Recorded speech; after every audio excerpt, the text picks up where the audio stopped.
আসসালামু আলাইকুম। আজকে দেখাবো যে রিটার্ন প্রোডাক্টগুলো পাঠানো হয় ফ্যাক্টরিতে, এগুলো কোন পদ্ধতিতে পাঠানো হয়। তো সেই পদ্ধতিটা আজকে আপনাদেরকে দেখানো হবে। প্রথমে এসআর তাদের আইডিতে ঢুকে রিটেলারের যে রিটার্ন প্রোডাক্টগুলো সেগুলো এন্ট্রি করে রাখছে। তো টিএসএম সেটাকে কি করবে, প্রথমে অ্যাপ্রুভ করবে। টিএসএম যখন অ্যাপ্রুভ করবে তো সে পেন্ডিংয়ে যাবে, যাওয়ার পরে রিটার্ন, তারপর হচ্ছে রিটেলার রিটার্ন।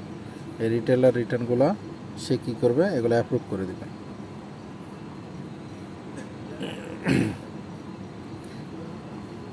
রিটেলার রিটার্নগুলো যখন এবার যদি আমি ঢুকতে যাই তাহলে আর পাবো না, এখানে ফাঁকা দেখাবে। তো রিটেলার রিটার্নগুলো যখন টিএসএম অ্যাপ্রুভাল দিয়ে দিছে যে এগুলো ঠিক আছে, তো এগুলো ডিস্ট্রিবিউটরের ঘরে গিয়ে আর কি জমা হয় ডিস্ট্রিবিউটরের পাথে। তো ডিস্ট্রিবিউটর তখন কি করে, তার নিজের আইডিতে ঢুকে একটা কি করে বান্ডিল ক্রিয়েট করে।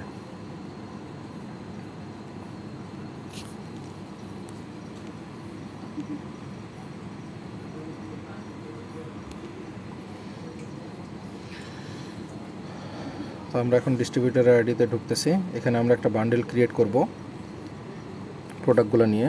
ডিস্ট্রিবিউটর চাইলে সবগুলো প্রোডাক্টও আপনার হচ্ছে বান্ডেল ক্রিয়েট করতে পারে, আবার হচ্ছে চাইলে সে নতুন করেও হচ্ছে ইয়ে করতে পারে, কি বলে, যে কয়টা তার দরকার সে সে কয়টা প্রোডাক্ট নিয়ে বান্ডেল তৈরি করতে পারে। তো আমি এখানে গেলাম, অপশনের মধ্যে রিপ্লেস আইটেম আমি সিলেক্ট করব, এই যে।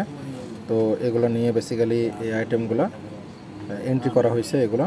তো আমি দুইটা নিয়েই এন্ট্রি করলাম, দুইটা প্রোডাক্ট এখানে আছে এবং কমেন্টে আমি কোনো কিছু লিখতেছি না। ডিস্ট্রিবিউটারে যদি কোনো কিছু লেখার থাকে ডিস্ট্রিবিউটার নিয়ে বান্ডিল তৈরি করবে। তো এটা সাবমিট করলে একটা বান্ডিল সাবমিট হয়ে গেল।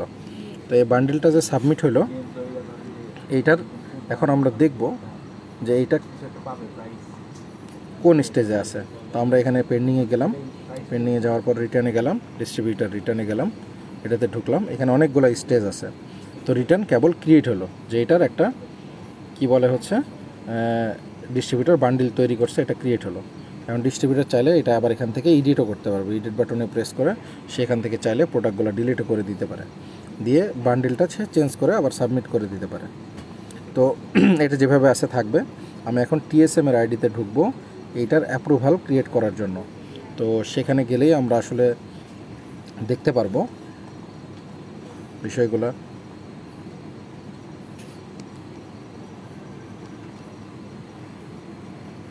ক্লিয়ার হবে।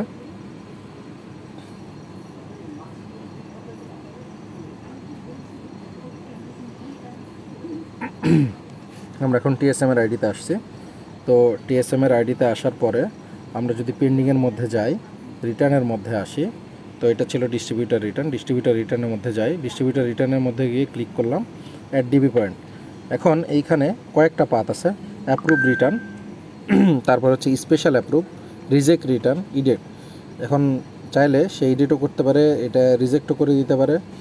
আর স্পেশাল অ্যাপ্রুভের ব্যাপারটা হচ্ছে, স্পেশাল অ্যাপ্রুভ যদি সে দেয় তাহলে সেটা প্রথমে যাবে হচ্ছে এনএসএম স্যারের কাছে, তারপরে যাবে হচ্ছে এইচওএস স্যারের কাছে, তারপরে এইচওএস স্যার অ্যাপ্রুভ করলে সেটা যাবে ডিসিবিও স্যারের কাছে, তারপরে ডিসিবিও স্যার ফাইনালি সেটাকে অ্যাপ্রুভাল দিলে সেটা যাবে সিবিও স্যারের কাছে। তো স্পেশালের পাথটা এভাবেই সাজানো আছে। তো স্পেশাল অ্যাপ্রুভ দিলে প্রত্যেকের পাথে যাবে, প্রত্যেকে যখন হচ্ছে অ্যাপ্রুভটা দিবে তখনই রিটার্নটা অ্যাপ্রুভ হবে। তো আমি স্পেশাল অ্যাপ্রুভে না গিয়ে এখানে হচ্ছে এই অ্যাপ্রুভ রিটার্ন যেটা নর্মাল, এটাতে ক্লিক করে অ্যাপ্রুভ দিয়ে দিলাম এবং এখানে সাকসেস দেখাচ্ছে, এটা অ্যাপ্রুভ হচ্ছে, রিটার্ন অ্যাপ্রুভ সাকসেসফুলি। তো এইটা তার মানে কি হলো, যে ডিস্ট্রিবিউটার যে রিটার্নটা ক্রিয়েট করছিল সেটার অ্যাপ্রুভাল টিএসএম দিয়ে দিয়েছে, যে হ্যাঁ তুমি এই প্রোডাক্টগুলো একটা বান্ডিল করছিলা, এটা ওকে আছে, তুমি এটা ফ্যাক্টরিতে পাঠিয়ে দাও। তো ফ্যাক্টরিতে পাঠানোর জন্য এই যে এখানে এখানে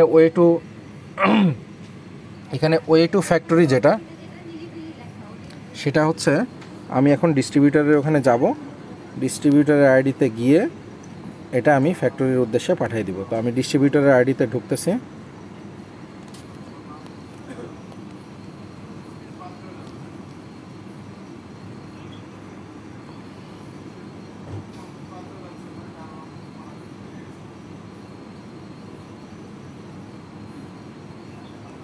ডিস্ট্রিবিউটার আইডিতে গেলাম, তারপরে আমি হচ্ছে পেন্ডিংয়ের মধ্যে যাব। পেন্ডিংয়ের মধ্যে যাওয়ার পরে এখানে হচ্ছে রিটার্নের মধ্যে ঢুকবো, ডিস্ট্রিবিউটার রিটার্নের মধ্যে ঢুকবো। এখানে কিছু নাই, যেহেতু টিএসএম এটাকে অ্যাপ্রুভ করে দিছে, আমি এখানে অল ফিল্টারটা ওকে করে ডান দিলাম। তো এখানে চলে আসছে, এটা অ্যাড ডিবি পয়েন্ট আছে স্ট্যাটাস। এটাকে এখন আমি হচ্ছে এখানে ডাউনলোড টপশিট, এইটা যদি আমি করতে চাই তাহলে কি কি আছে এখানে এটা আমি দেখাচ্ছি। আর এখানে change status way to factory, এই চেঞ্জ স্ট্যাটাস ওয়ে টু ফ্যাক্টরিতে ক্লিক করলে এখানে একটা ছবি চাইবে। ছবিটা আপনাদের যদি কোনো কিছু ছবি দেওয়ার থাকে তাহলে সেই ছবিগুলো দিবেন। তো ছবি না দিলে সাবমিট হওয়ার কথা না। এখানে আপাতত এটা ম্যান্ডেটরি ফিল্ড রাখা হয়েছে, পরবর্তীতে মানে নির্দেশনা এটা চেঞ্জও হতে পারে। তো আমি যে কোনো একটা ক্যামেরা দিয়ে একটা ছবি তুলে আমি হচ্ছে সাবমিট করে দিলাম, ডান লিখলাম। আমার এটার স্ট্যাটাস কি হয়ে গেল, চেঞ্জ ওয়ে টু ফ্যাক্টরি হয়ে গেল। এবং এখানে চাইলে আমি সেই ছবিটা দেখতে পারি। আর ওইখানে যে টপশিটের ব্যাপারটা ছিল ওইটা দেখানো হলো না, অ্যাপ্রুভ হওয়ার আগেই ওইটা মেবি ডাউনলোড করতে হতো। ওইখানে এই প্রোডাক্টগুলোর হচ্ছে নাম থাকবে, আর যে রিটার্নটা ক্রিয়েট হয়েছে এটাই আর কি ফর্ম আকারে থাকবে। তো তারপরের যে স্টেজটা ফাইনালি যে ডিস্ট্রিবিউটর এটাকে ফ্যাক্টরির উদ্দেশ্যে পাঠিয়ে দিছে। এখন সার্ভিস পয়েন্ট ম্যানেজার যে থাকবে সে এটাকে সার্ভিস পয়েন্ট ম্যানেজার এটাকে রিসিভ করবে। তো আমি যদি সার্ভিস পয়েন্ট ম্যানেজারের রোল থেকে এটাকে রিসিভ করে দিই তাহলে একটু পরে আপনারা হচ্ছে স্ট্যাটাস দেখতে পাবেন যে এখানে রিসিভড অ্যাজ সার্ভিস পয়েন্ট।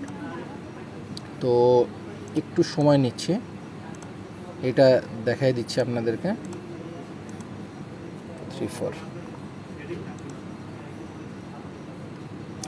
এখানে সার্ভিস পয়েন্ট ম্যানেজারের যে রোলটা আছে এই রোল থেকে এটা অ্যাকসেপ্ট করতে হবে। তো এটা ওয়েবসাইট থেকে করতে হবে। সার্ভিস পয়েন্ট ম্যানেজারদের জন্য হচ্ছে ওয়েবসাইটে লগ ইনের ব্যবস্থা আছে, ওনারা হচ্ছে ওয়েবসাইট থেকে বেসিক্যালি লগ ইন করবেন। তো আমি এখানে লগ ইন করলাম।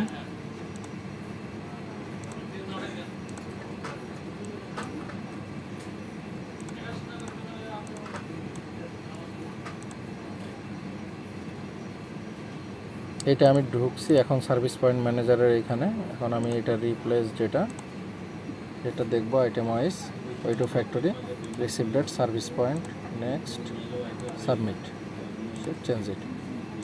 তো আমি এখন যদি এইটাকে একটু ব্যাক করি, একটা ঢুকি, দেখেন এখানে দেখাবে রিসিভ এট সার্ভিস পয়েন্ট, এবং সার্ভিস পয়েন্ট ম্যানেজার যখন এটা রিসিভ করবে এবং ফাইনালি প্রসেস হবে তারপরে এখানে লেখা ওনারা হচ্ছে এটার স্ট্যাটাস চেঞ্জ করে দিবে এবং ডেলিভারির জন্য সেন্ড করে দিবে। এবং এখানে একটা হচ্ছে ইবিএসে এই ডাটাগুলো সব ইনসার্ট হয়ে ওখানে একটা ডেলিভারি ক্রিয়েট হবে। তো এইভাবেই রিটার্ন প্রসিডিউরটা আসলে কাজ করে।